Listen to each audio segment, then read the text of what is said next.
Ces dernières années, la Côte d'Ivoire s'est illustrée par la compétitivité de son économie, rendue par une croissance économique parfois à deux chiffres, et la construction de plusieurs infrastructures. Dans tout le pays, les chantiers sont bien visibles. Du quatrième pont qui reliera la commune de Yopougon à la commune du Plateau, et le futur pont à Auban de Cocody, ou encore la nuisance bientôt transformée en plaisance, la baie de Cocody, ce sont véritablement des chantiers titanesques qui sortent des terres. Le pays est même classé parmi les 5 économies africaines les plus performantes selon la Banque africaine de développement. La Côte d'Ivoire, qui était à 7% de son PIB en 2021, est passée à 7,1% en 2022. Des chiffres qui ne surprennent pas selon le directeur général des moyens généraux du Trésor public ivoirien. Dès que le président Alassane Ouattara a pris les rênes du pouvoir, il s'est mis à la tâche.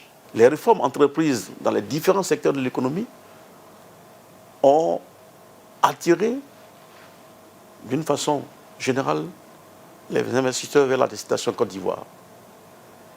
Et vous savez, ces réformes aussi ont permis que, en interne, la mobilisation des ressources intérieures a commencé à être plus accrue que par le passé. En Côte d'Ivoire, le secteur de bâtiments et travaux publics a le vent en poupe. Les lotissements se font à tour de bras et des cités nouvelles sortent de terre chaque jour.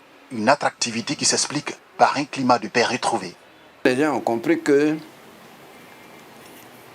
la route précède le développement.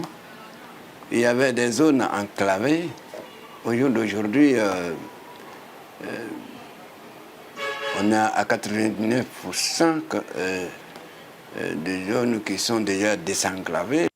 Sur le plan politique, il y a des avancées notables. Le retour des principaux acteurs politiques et des exilés. Une décrispation politique qui rassure les investisseurs. Surtout que la santé de l'économie d'un pays dépend en partie de sa stabilité politique.